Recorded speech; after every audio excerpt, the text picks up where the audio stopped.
Good morning and welcome to America's Home Cooking. I'm getting my cookbook. Thank you very much. We are going to Louisiana. We are going to have chicken and tomato sugar. This is the name of the recipe we're going to do. I already have a chicken. It's cut up, cleaned, patted dry. Now we are going to have to make a seasoning mixture for this recipe. I had to order some things because they did not have it in the store, so this one I couldn't do right away. We need 2 teaspoons of salt.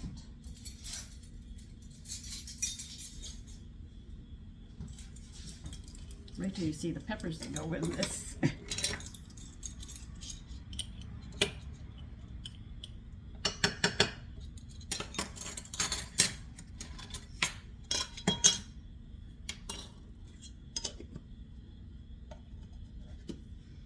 We need a teaspoon of ground cumin.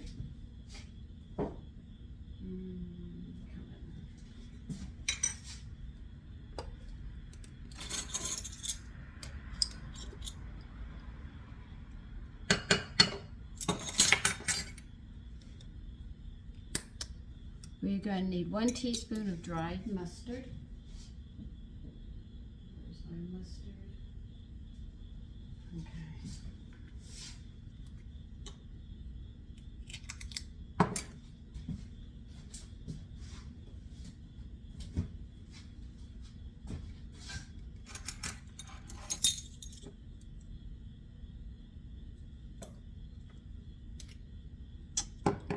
That's not going to fit in there.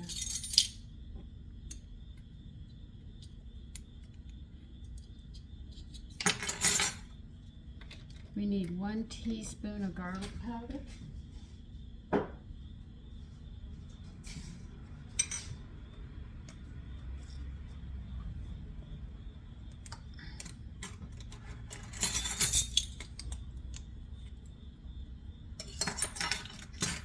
Garlic powder, dry mustard. We need 1 teaspoon of onion powder.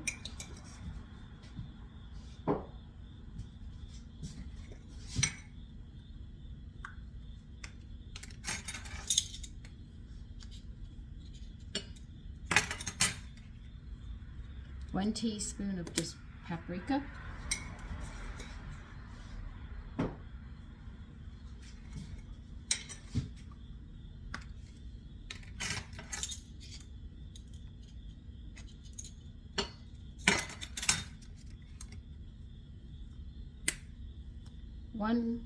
Three-fourths of a teaspoon of cayenne.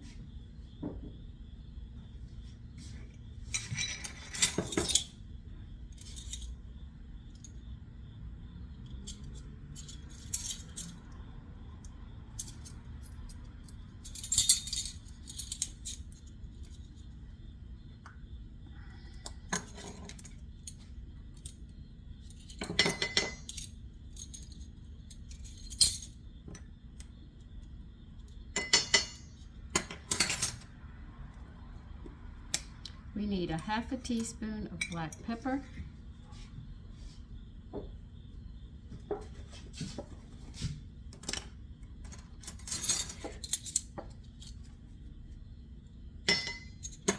And we need 1/4 of a teaspoon of white pepper.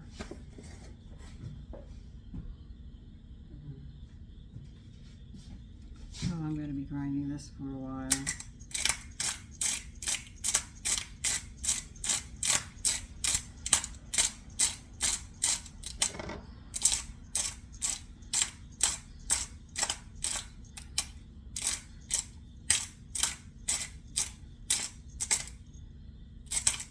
I think that's enough. Maybe a little more. I used to get this in whole kernels of peppercorns, and we would use a mortar and pestle, but we never had it like this. I don't know why they're doing it like this now. All right. There's more still going in this.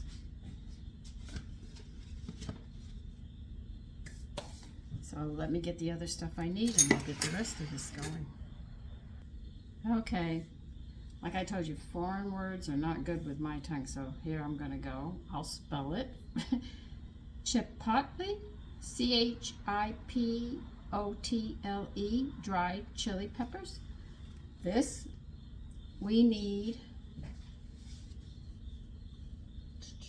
a teaspoon. You want a teaspoon of dried. I don't know if they want the seeds in this. I can't even answer it. All what I can say is they want a teaspoon of this. It's so dry.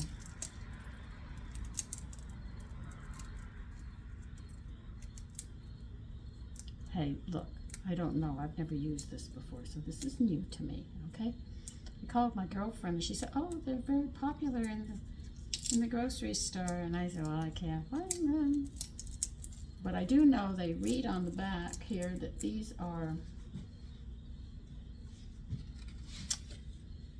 chili peppers is a dried smoked jalapeno with a medium heat intensity. That much I do know. And you know what? I'm going to put it in my mortar and pestle and I'm going to smash it up. Seeds and all.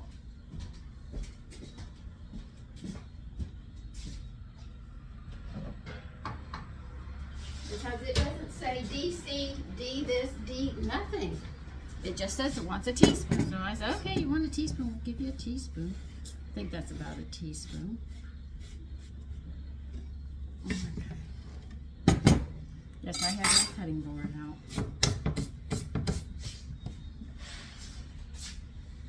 At least one of three that I have. One of them you haven't even seen. It's as big as the counter here at this little area I work.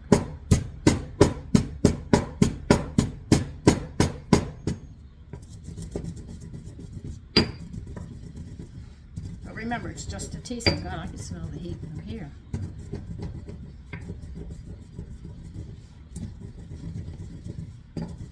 This is what you need a mortar and pestle for. When we were in Mexico, I saw everybody who cooked, they always had one of these mortar and pestles. If you don't know what a mortar and pestle is, this is what it is. I'm working on it right now. It's crushing seasonings, making a paste of herbs.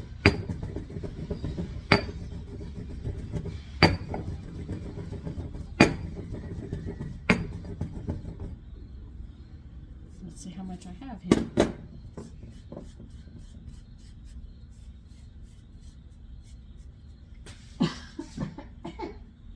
Nays on this. Oh boy. That is about a teaspoon.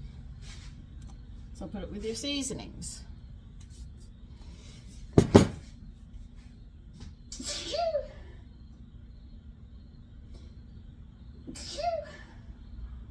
God. This is third time Sandra? No. That's the peppers. Does that tell you how strong they are?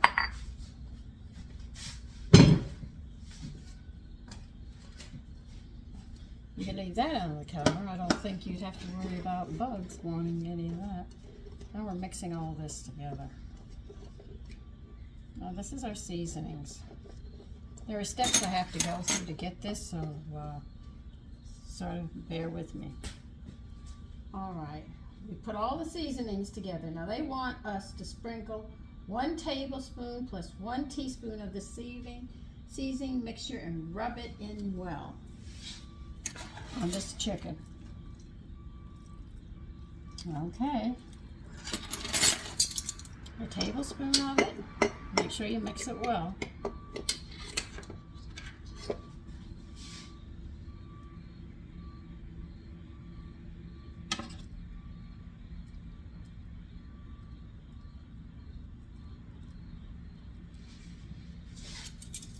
And 1 teaspoon. Don't worry, we're going to be using all of the seasoning too.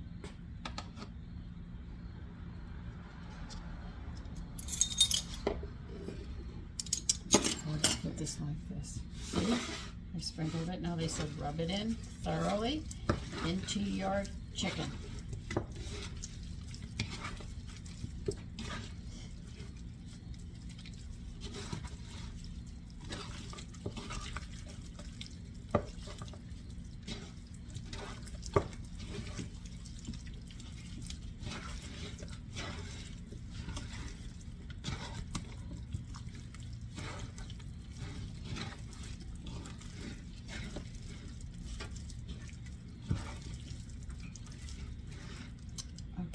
did that.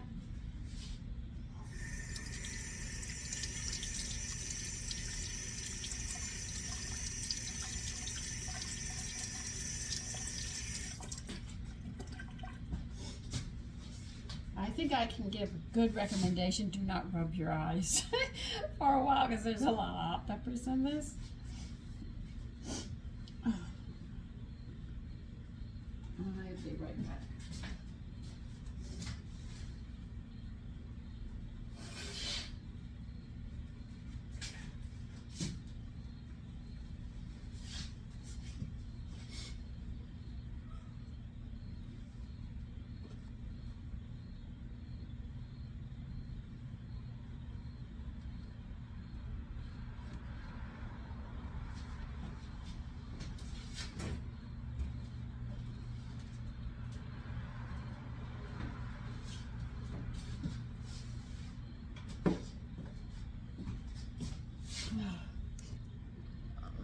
The peppers got to me. I'll be right back. Okay, you're putting the chicken aside now. You're gonna need 1.5 cups of a red bell pepper, a yellow, and a green bell pepper. That's 1.5 cups of each. Plus, you're going to need 1.5 cups of peeled turnips. Now, all of this is going to be, now the turnips are going to be cut into 1/2-inch cubes. They want them in 1/2-inch cubes, so they're small little cubes that we're going to be making with the turnip. But the rest, they want them, the bell peppers, they want them seeded and chopped. 1.5 cups of each. Now, I'm going to be doing this. I already have it all out, and I've got my turnips over here as well. I will be back when I get done chopping all of this up.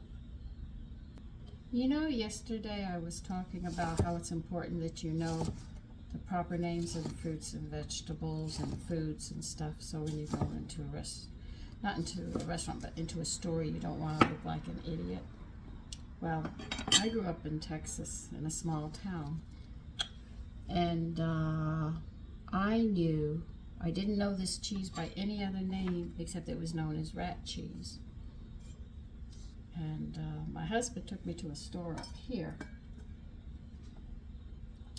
and I said, look, I want to make some macaroni and cheese, Tony, so I have to pick up some cheddar cheese. So I went to the deli department because they didn't sell it, you know, in chunks that you get in the stores. Like today, you had to tell them how much you wanted.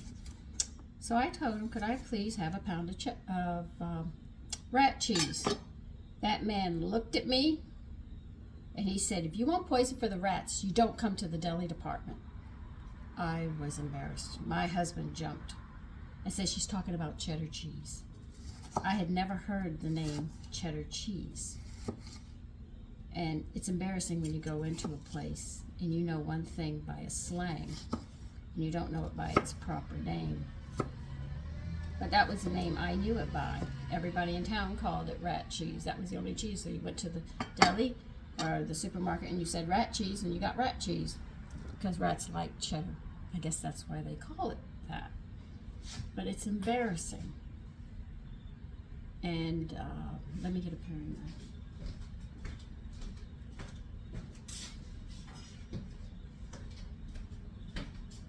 So to prevent you from having a moment of embarrassment, listen, the chicken's fermenting in the season, okay?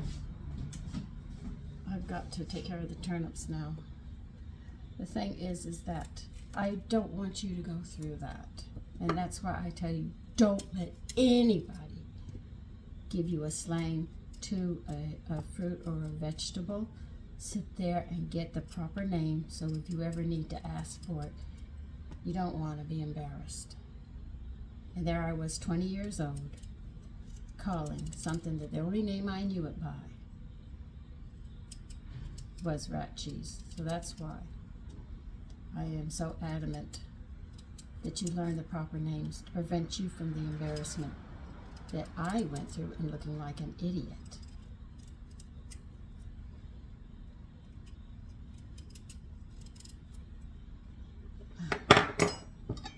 You want them half inch? Did I say half inch? Yeah, half inch. Well, it's not going to be a half inch cube, but I'll come close to it.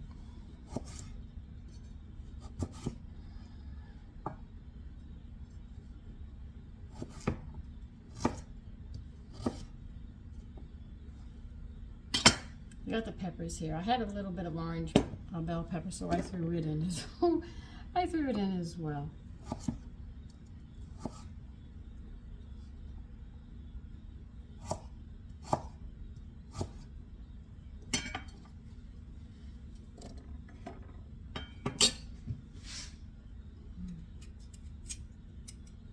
Well, I took a piece of the orange lemon marmalade coffee cake, and it's very good. And to the lady who says she's going to make it, if you don't mind sharing your recipe, I would love to make it.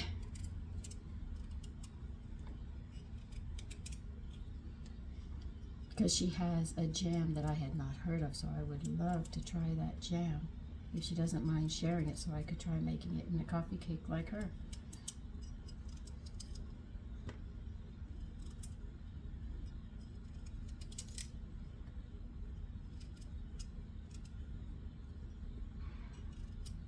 And if it's your family recipe, I'd understand if you don't give it to or share it with me. That I fully comprehend. And if you'd like, if you do share it and you wish to have your name, give me your name and I will sit there and say it comes from you.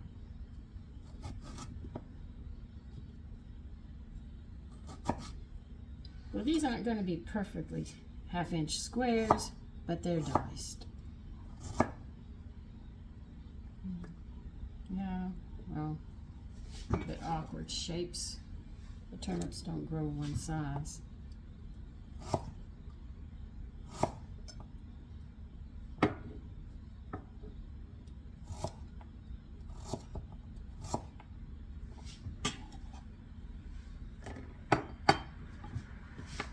Now, I am not overly fond of turnips. The worst vegetable in my book is rutabaga. I'll eat it, but I will not be happy about it. Nobody has ever prepared it in such a manner that I can eat it without that horrid taste in my mouth. But I eat it. That was the one vegetable my whole life I avoid like the plague, but I will, if a recipe calls for it, I will put it in.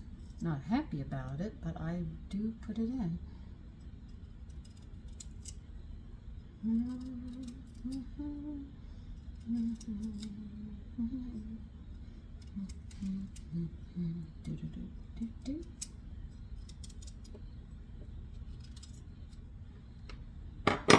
Oh gee, I've already made a dent in.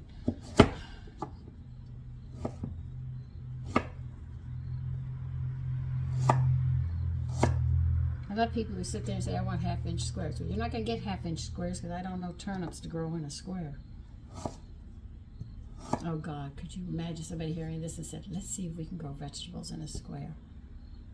You know, you just say something and all of a sudden somebody will get an idea. Oh, maybe we should try that. Okay, one more should do it. Maybe two.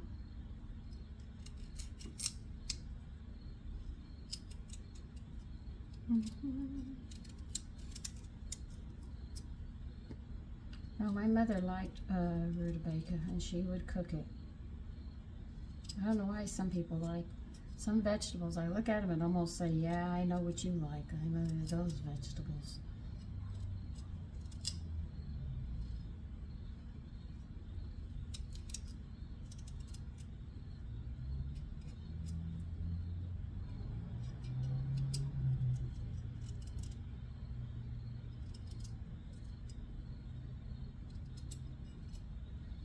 Do you know before they started, fruits used to be not sweet. They used to have a tartness to them.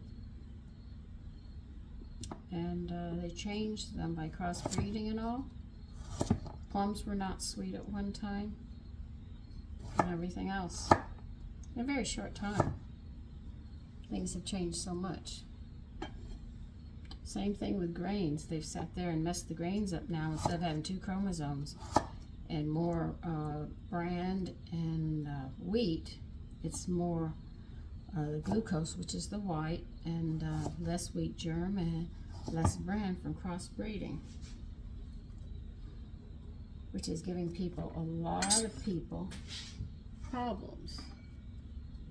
Well, I can put these 2 turnips up and I'll be back. Okay, they said in a heavy 4-quart pot, heat the vegetable over high heat just until it begins to smoke. So you're going to need to add 2 tablespoons of vegetable oils into your pot.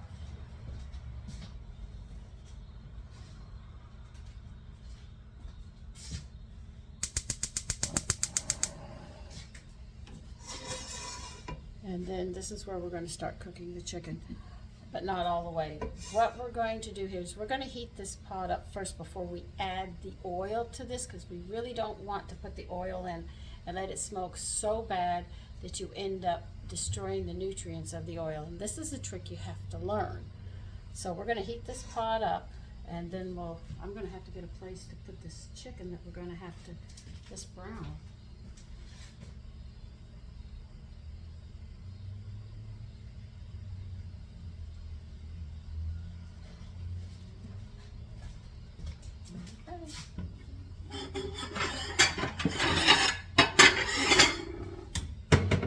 Now when we go to do this chicken, you have to start it skin side down. They're Pacific about this. Now remember, we're cooking Louisiana style, and theirs is a little different than what I normally do, and I'm sure unless you're in Louisiana, it's not the way you would do it.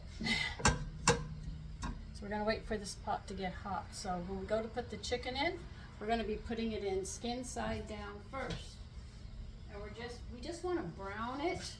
We don't want to cook it. We just really want to brown it. I'm sorry, I'm going to be moving you all over the place. I just don't have a lot. I think I've got, what, about this much room and this much room in a small area I work, because I have everything else. If I turned you around, you'd see the rest of the counter is packed. I just don't have any room. And then I'm storing over here as well, so.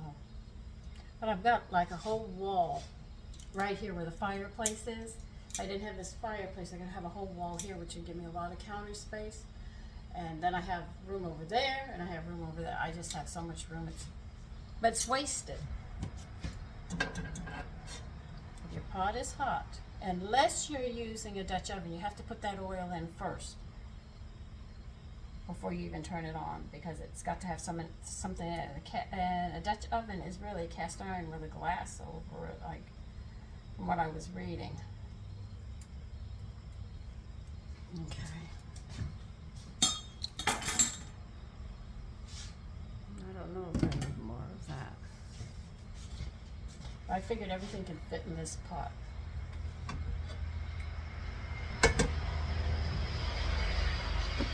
Now, the only thing I'm going to do is just wait till I start to see a little smoke on this, and then I'm going to pull it and start dropping the chicken in.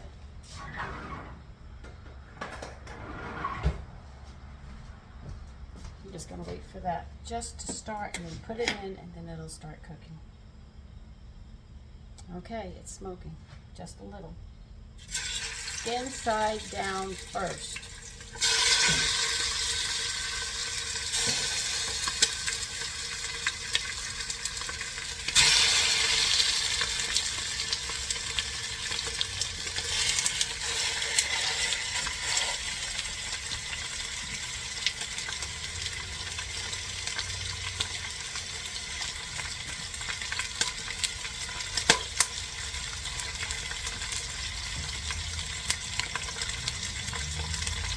See how I just started it just at the point that the oil started to smoke, just barely. Then I got it at the temperature.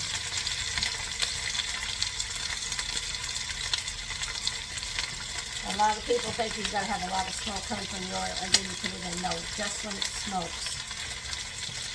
Because you're bringing it up to that point where you can destroy the nutrients. If you catch it just right, you're not destroying the nutrients, and that's what you want now.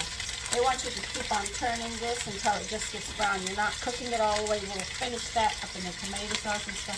Right now you're just going to be turning it and browning it. But make sure you start always with the skin side first. Now, I've got a lot of chicken here I have to do, so I'll be back when I get that point. And I'm going to be putting it in a plate on the side here. Do you know why they're telling you to put skin side down first? Because there's oil in the skin, and as it cooks and gets crispy, it spills out oil, so you don't have to keep on adding oil to your pot. That's the whole secret. Okay, you're going to add your chopped vegetables in.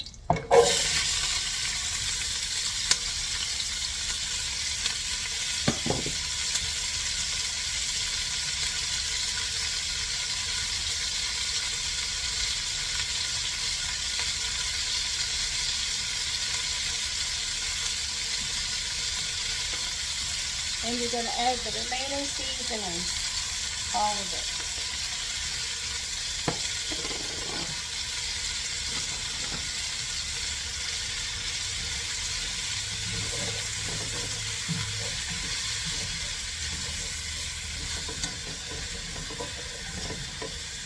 Whoa! Pop, pop.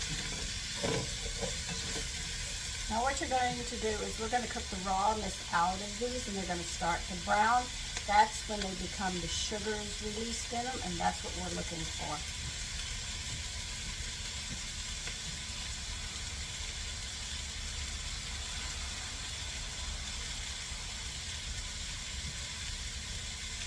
So stir it about every 2-3 minutes. The vegetables are going to wilt and brown, and all that sugar of theirs is going to be released with the seasonings that we just put in here.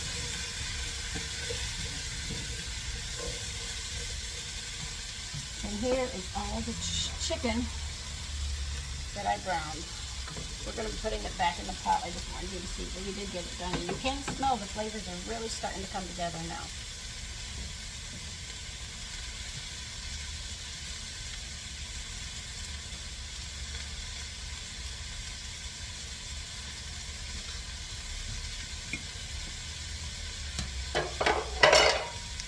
I'm going to move you back here because I've got to do some chopping.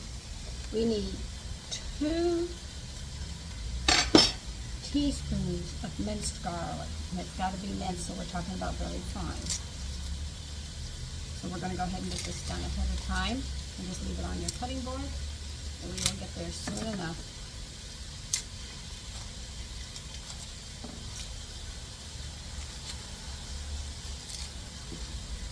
Well, I cannot tell you how much garlic this is going to take. It just says 2 teaspoons of finely minced. You're also going to have to get a 15-ounce can, unless you've canned yourself, diced tomatoes, and a 15-ounce can of tomato sauce. I make my own sauce. I actually make James Beard's. I told you about him yesterday when my book came in, that he was the one who gave us he took all the dishes and stuff in America, with Americans.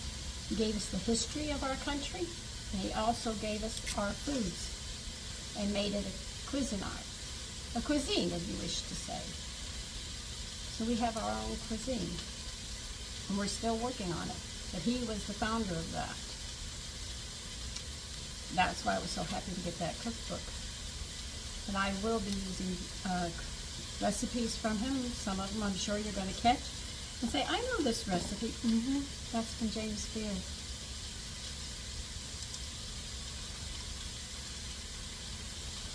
He came after Julia Child. Julia Child taught me a lot of techniques, and she introduced some French cooking to me and their trades and stuff, so it was very interesting. James Beard brought American cookery. Adele Davis brought nutrition. And so you can see the development of all of this. And everybody in between, my husband's friends who were international. Boy, were they international. You want to see them get in the kitchen, try cooking together.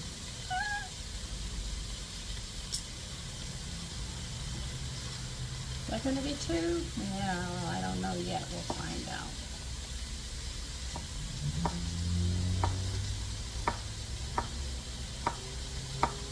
So now you know why I honor James Beard every time I make my tomato sauce.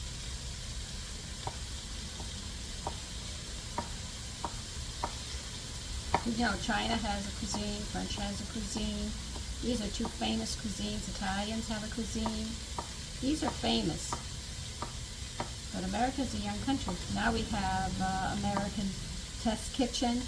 We're trying to develop our own language of cooking, but you really can't.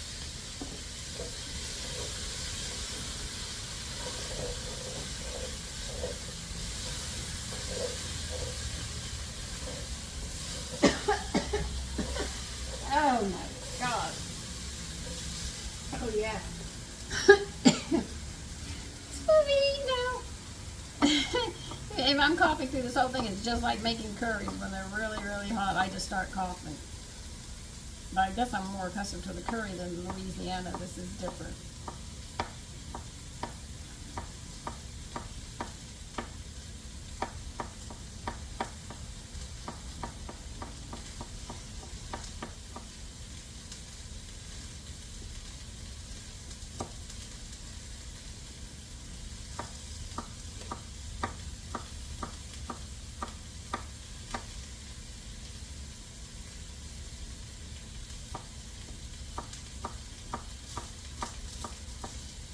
That's why chefs open restaurants, because regular restaurants wouldn't pay the chefs for their work.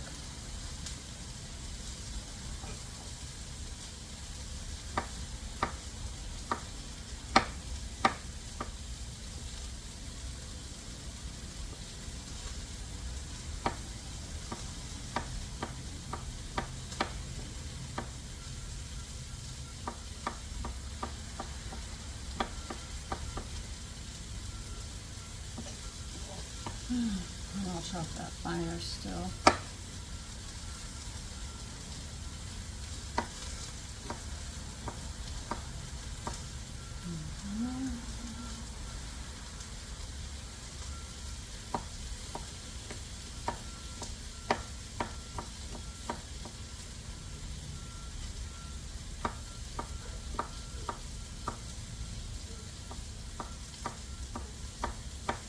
Well, my girlfriend's dogs are barking, so I know she's feeding them breakfast and she's up. That's how you know. That's always let everybody know.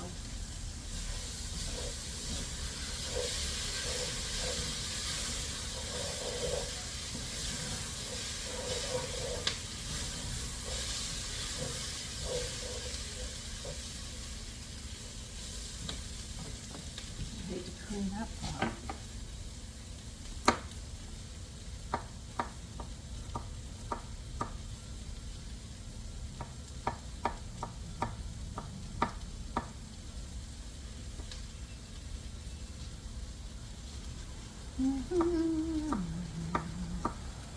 Now I am definitely serving this one over rice. Because I made a big pot yesterday.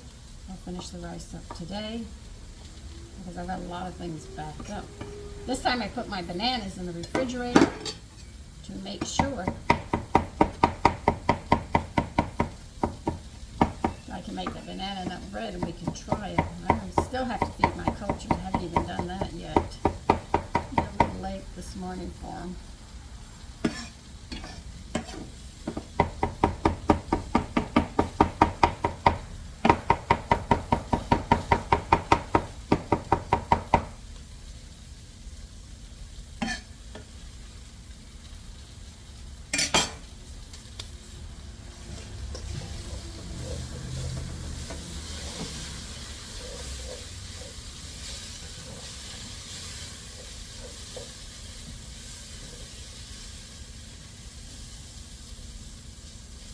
We're waiting for the vegetables to caramelize. This is when they start to brown a bit.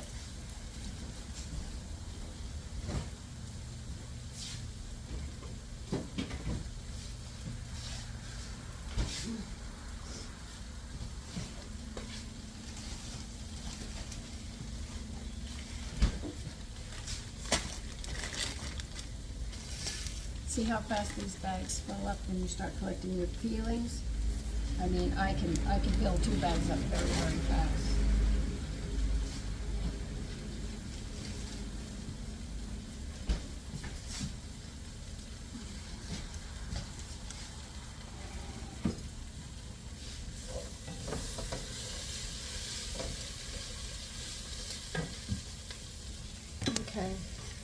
you over again. Now that I'm done with that area, we'll get going on this. As you can see, the vegetables are caramelizing very nicely.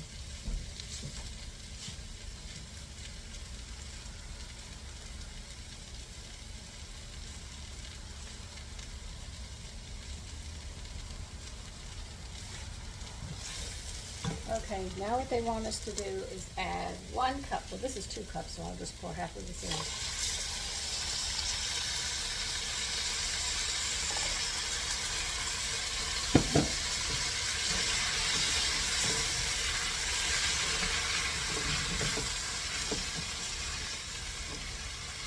Okay.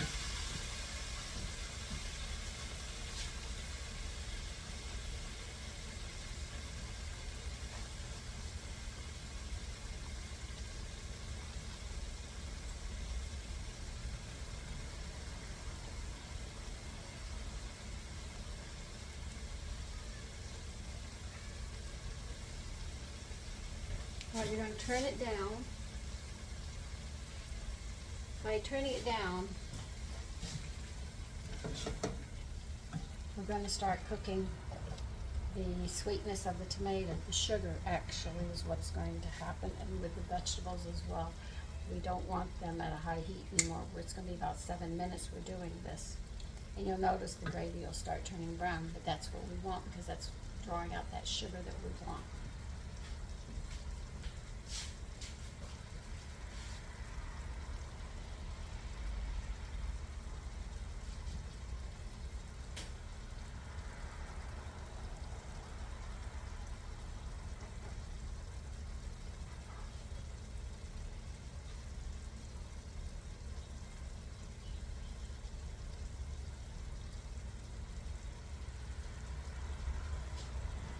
Doing it like this is going to give it a fire roast tasted smell.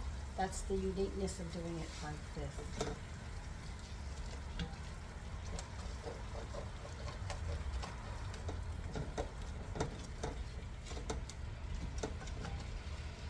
So we're just going to let it do what it has to do for 7 minutes.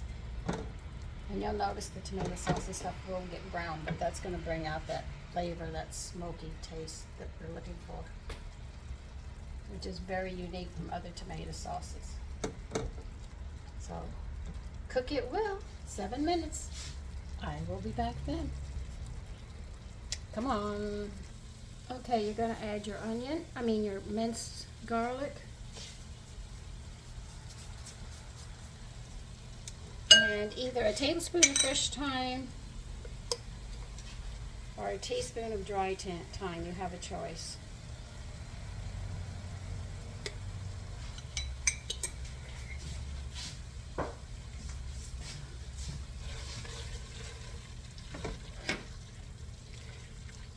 And you can actually smell this. It's really coming along very, very nice. Okay, you can see it. I'll bring you up a little higher so you can see more.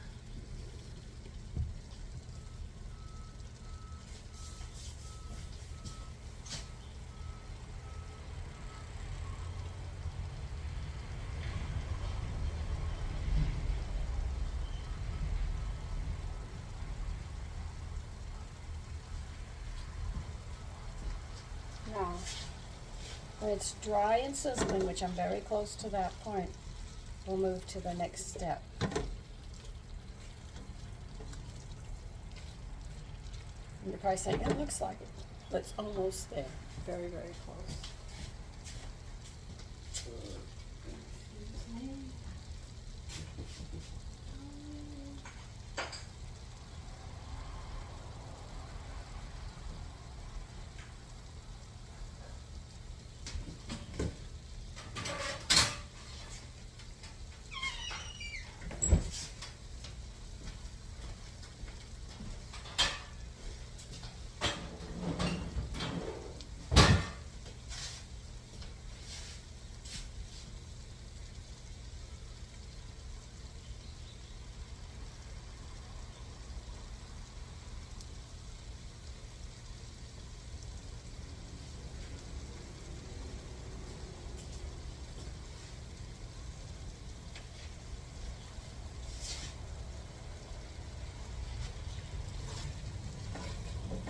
Now, I'm going to they talk about that I'm going to be adding,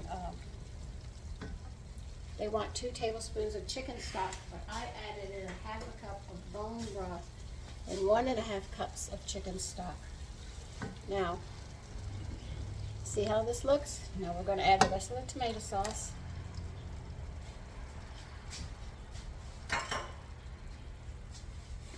And my tomatoes. That's 50, I told you it was 15-ounce can of sauce and diced tomatoes. You see? This is really smelling good. Gonna add the broth.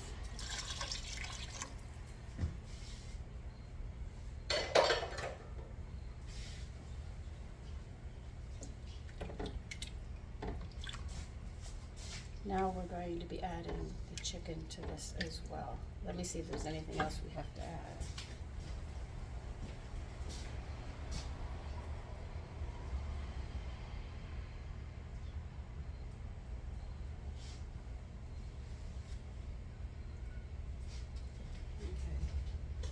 Okay. Gonna bring this up to a boil. We're putting the chicken in here too.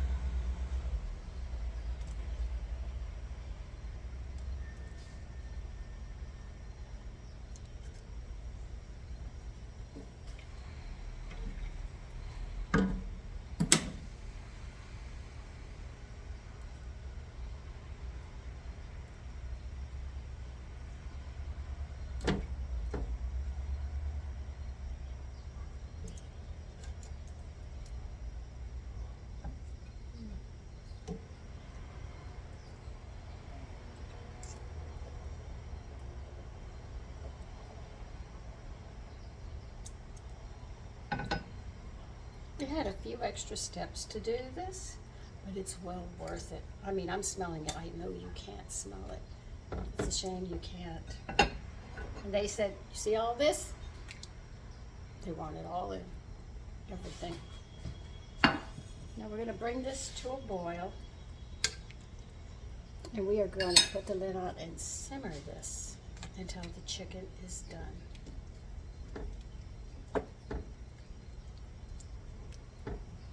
And this is going to be served over rice today.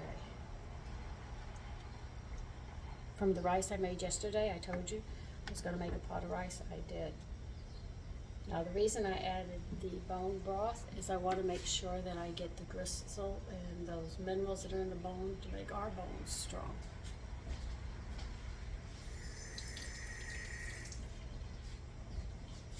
Or you can just imagine how good this is going to taste.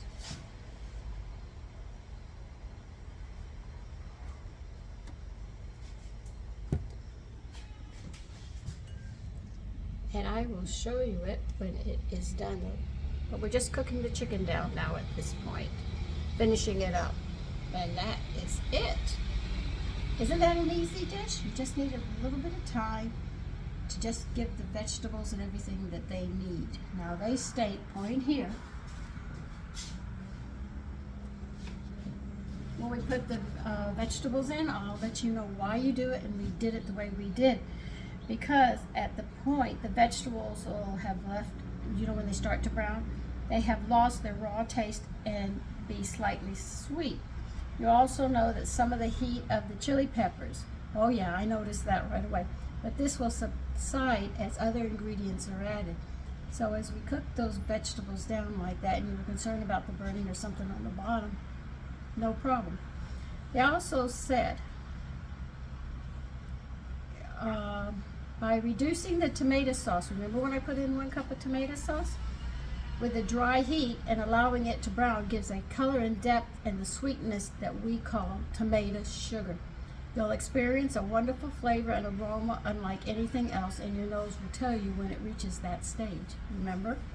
So now we're going to just finish this up.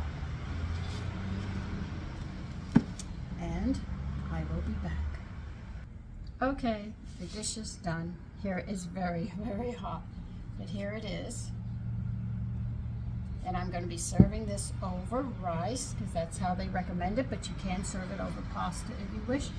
Now, any gravy that I have left after we finish eating all this chicken, be it 1 or 2 days, I'm going to use it as a flavoring, be it over mashed potatoes next to fish, or maybe rice and have fried fish next to it, or maybe pasta.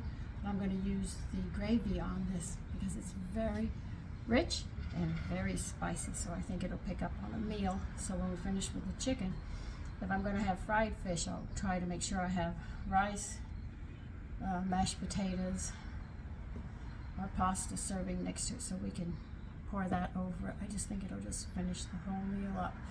And that's my leftovers I'm thinking about after we finish with this. So take care and enjoy your day. Bye-bye.